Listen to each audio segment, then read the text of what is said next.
this is Chaos with Chaos Esports Productions, bringing you another Bronze to Masters League, and today we have been promoted to Platinum, and this is going to be a Protoss PvP, so let's go ahead and get right into it.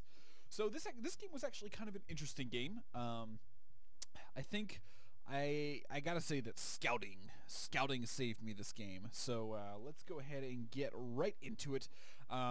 This is going to be on Merry-Go-Round Ladder Edition. Now, this map is kind of an interesting map. As you see, there's 3 spawning positions as opposed to the normal 2 or 4, which is definitely a nice little nice little addition that Blizzard added in there. Nice to switch things up every once in a while with a ladder pool.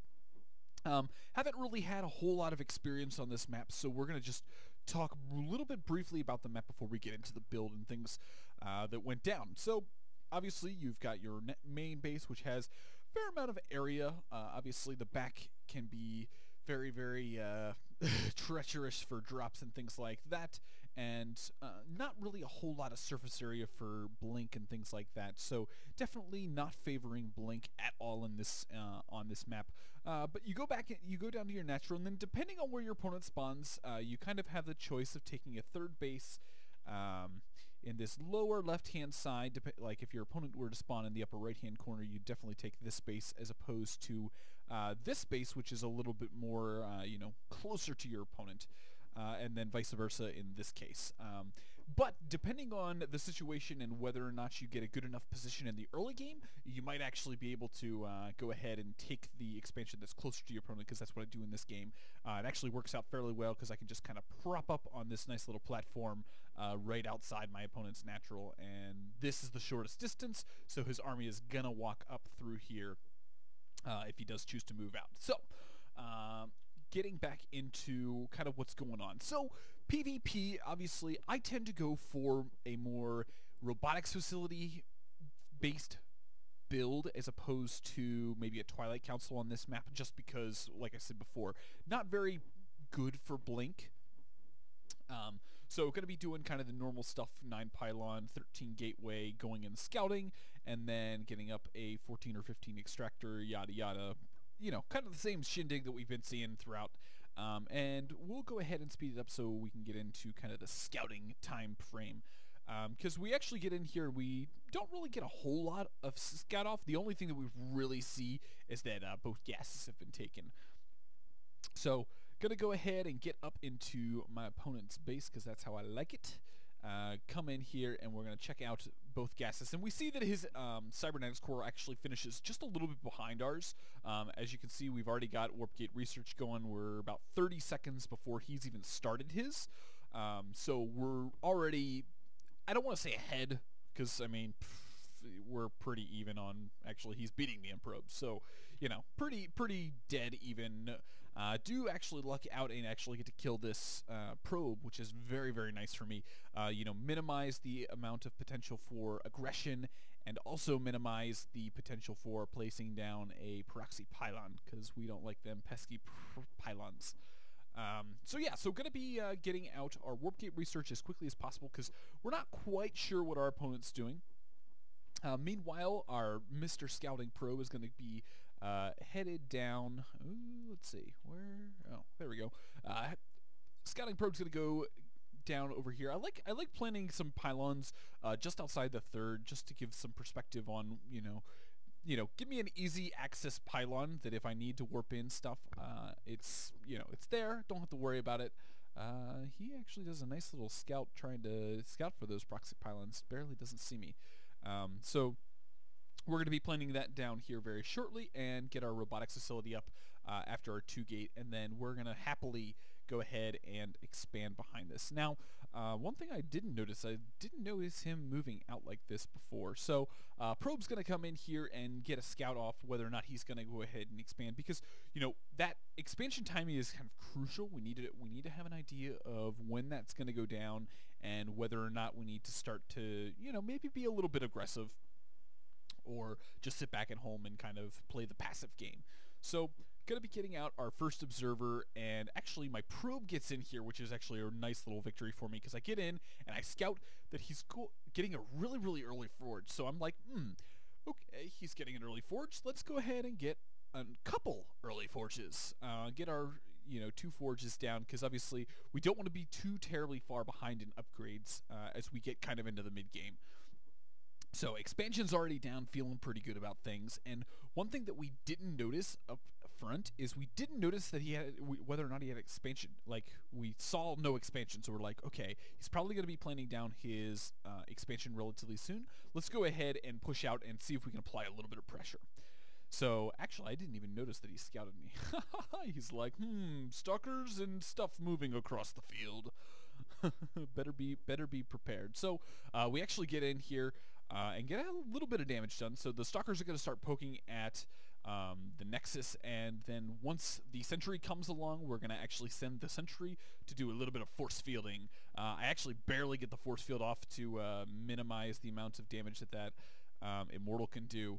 And at this point, I'm just like, okay, let's trade units, because, I mean, I've got a pretty distinct advantage, and then once the Immortal comes out, I'm like, yeah, Immortals versus just Stalkers, not good. So going to try and do a little bit of micro and warp in some Zealots back here. Meanwhile, we're happily getting our upgrades going, and also getting our expansion, doing things like that. And, you can kind of tell by the production tab that both of us are focusing very, very heavily on what's going on down here, and neither of us want to lose too many units. So my Immortal was rallied over here, and I'm like, yeah, let's do something with this. So send it in, try to get some more damage done, and basically we're just happily starting to get our probes back up, and we're starting to think about, okay, how do we continue on? Are we going to continue on pressuring, or is it go ahead? Can't talk today. Is it good to go ahead and back off from this? So going to go ahead and push up since we don't see any other units, and we're going to try and get another warp in before he does. And then once we see him come down with these stalkers, we're like, okay, yeah, definitely need to, these units aren't getting out of here. Let's focus down as much as we can, try and get as much damage done, and then we'll go ahead and move back out. Now, at this point, I'm kind of starting to focus back on at my base, getting up probes and stuff, trying to get some more stuff going, and then also get my upgrades in tip-top shape. And then also behind this, we're going to start to think, okay, we've kept him at bay for a fair amount of time. We're about halfway saturated on our natural, so we're pretty far ahead as far as the economy is concerned. And then if we take a look at the units tab, we can see that there's a pretty significant probe difference.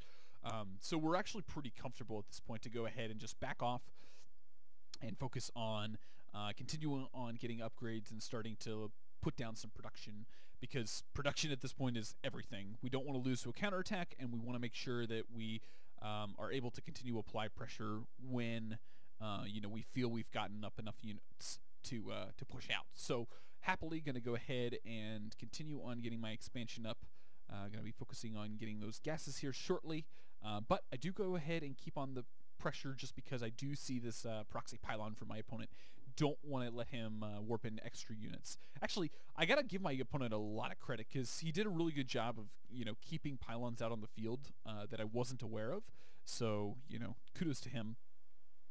But production still going. Twilight Council starting to get charge, and yeah, at this point we're just kind of okay. We'll go ahead and back off for now, and we'll just continue on focusing on getting the upgrades and getting the units out, because those are going to be what's gonna really push it for us as we get into the mid game. So as we can see back at home, our opponent's still not doing too terribly well as far as the economy's going. We're still a little bit ahead as far as probes go. Cannot talk. But that was mainly because we were completely pylon blocked for a very, very long period of time. So now that our upgrades are doing well, we're starting to get up our zealot count, and this is kind of the point in which PvP kind of turns into this kind of waiting game as far as who's going to attack who first, and where we're going to go with this. So we're going to go ahead and speed it up a little bit, because this is it's not too terribly much longer, I think. So we're actually going to go ahead and move out, since we're pretty comfortable with 2-2 on the way, and we're currently at 1-1-1. So we're feeling pretty good. Charge is also done. So we're definitely going to be able to put on a little bit of pressure and potentially get some damage done. So sending in the Zealots first, trying to get as much damage done as possible. Get a pretty decent surround on the right side. Obviously, the left side didn't do as well. And with these force fields coming down, I'm not able to actually fully engage with my army. And these Zealots are starting to, kind of die very, very rapidly. And now we want to start backing off because it's like, okay, once the Zealots are gone, we don't have any more units to tank the damage. We want to back off, go ahead and replenish those Zealots, and focus on, continue on getting the upgrades going. Now, at this point, I'm kind of like, okay, I want to get one more push in before I start to think about expanding. The reason why expanding is a good idea at this point is because we've been mining on our natural for a fair amount of time, and our main is starting to get a little bit low. And then we also want to start rounding out our composition by getting that Templar Archives, because Templar Archon Zealot is pretty OP in the PvP matchup. Granted, once you get into kind of like the 19 to 20 minute mark, you want to start throwing in some starports so you can get Tempests and things like that. So now that we've gotten a couple rounds of Zealots in, we're going to go ahead and go straight for it. Now, one thing that I don't do quite well is I don't send my Immortals in until a little bit too late to have them focus down the Colossus, because the Colossus is kind of the big deal at this point. And now that we're kind of on even units, ooh, I didn't even realize I left that Immortal to die. Now that we're on kind of even units, I go ahead and back off because we want to continue on getting up the Zealot reinforcements. And, at this point we feel like, okay, we've applied enough pressure to make him kind of scared to either A, move out himself, or B, just sit back at home and just build units because that's all he can focus on. So 3-3 going to be coming out. And now that our Templar Archives have finished, we're going to go ahead and start getting up those Archons. And then we're going to also reposition our an army because it's like, okay, we're going to start to expand here. Like I said, depending on the situation, taking this third base here versus over here is pretty advantageous. You just get some pretty decent opportunity to just kind of camp out up on this this upper ground and get an idea of what's going on. So it does look like he is actually going to try and move out himself. Maybe potentially secure a third for himself. I didn't actually get to see when he took his third, just because I was so focused on trying to be aggressive. So continuing on morphing in damn Archons and getting things rolling. And now with 3-3 on the way, we're chrono boosting those out as much as possible. You can see his Twilight Council is just now finishing. And now's where we want to start to think, okay, how can we take the perfect engagement? One thing that I like to do, especially in this matchup, is to get up. Ooh, he actually tried to, like, push out. Interesting. So, yeah, he pushed out, and then he's like, oh, crap, his army is, like, right there. That's really funny. But, yeah, we want to figure out how we can take the best engagement possible. So, we're going to go ahead. I don't know if I do it just... Yeah, here it is. Warp Prism. There we go. So, yeah, we're going to send a Warp Prism out to drop the back of his base.